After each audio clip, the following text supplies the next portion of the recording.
పనస గింజలతో పులావ్. అరచిప్ప కొబ్బరి తురిమాను, ముక్కలైనా వేసుకోవచ్చు. అలాగే ఒక చారెడు ధనియాలు వేసి మిక్సీ వేసి పాలు తీసుకొని వస్తాం. నీళ్లు మసులుతున్నప్పుడే ఈ పనస గింజల్ని వేసేద్దాం.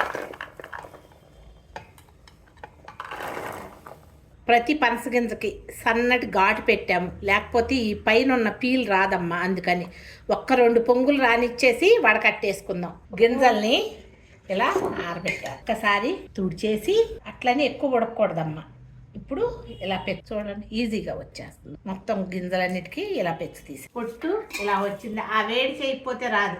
గింజలన్నీ ఇట్లా వచ్చి కడిగేసి బట్టలో వేసి తుడిచేస్తే నీట్గా ఉంటుంది. సరిపడినంత నూనె నెయ్యి వేసుకోండి. పలావుకి 4 లవంగాలు, షాజీరా, 1 ఆకు, మిరియాలు, ఎండుమిరపకాయలు కూడా వేయండి. వేగుతూ ఉన్నప్పుడే అల్లం వెల్లుల్లిపాయ పేస్ట్, 1 వెల్లుల్లిపాయ కచ్చా పచ్చాగా నూరుకుంది వేసి ఒకసారి వేయించుగా.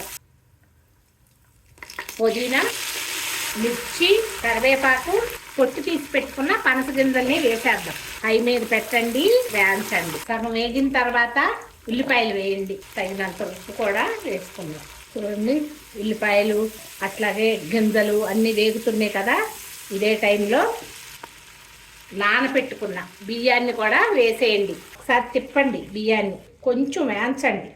బియ్యం వేయించాను కదా, 1కి 1.5 చొప్పున నీళ్లు పోసేయండి. కొబ్బరి పాలు, ధనియాలు కలిపిన నీళ్లు, మిగతావి నార్మల్ నీళ్ళు అమ్మ.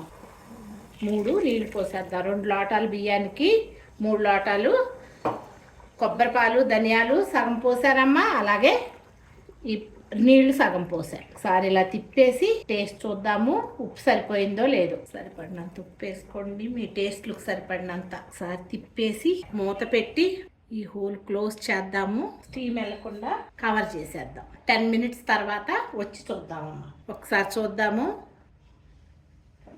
ఒకసారి తిప్పండి పైకి కిందకి, లేకపోతే అన్నం ఉంటుంది శుద్ధలాగా అయిపోతుంది. సింపుల్గా కొబ్బరి పాలు వేసి పనస గింజలతో పులావ్. నచ్చిందా మరి మీకు? నచ్చితే ఒకసారి చేసుకొని చూడండి, కామెంట్ చేయండి, లైక్ చేయండి, షేర్ చేయండి, సబ్స్క్రైబ్ చేయండి.